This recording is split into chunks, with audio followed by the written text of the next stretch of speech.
Hello, how are you doing today? We're going to thoroughly explore how to efficiently send money from the United States to India. The entire process is quite simple and straightforward. We're going to utilize this highly reliable and user-friendly platform, which is specifically called Remitly. This exceptional platform will seamlessly allow us to send money without encountering any significant issues or complications whatsoever.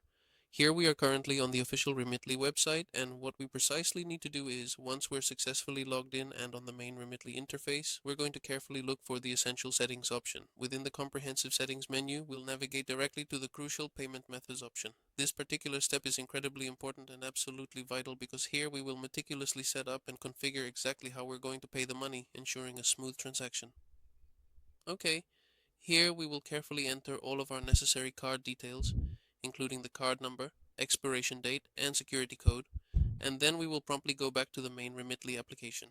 Now we're going to specifically choose the recipient country, which in this particular case would be India.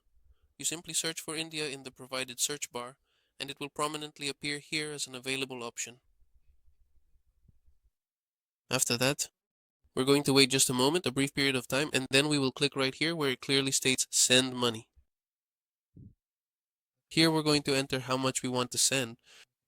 In this case, we're going to enter an amount of $100, and here we'll see how much the person in India will receive. We'll also choose here how we're going to pay for the transfer. I recommend selecting the option you set up in your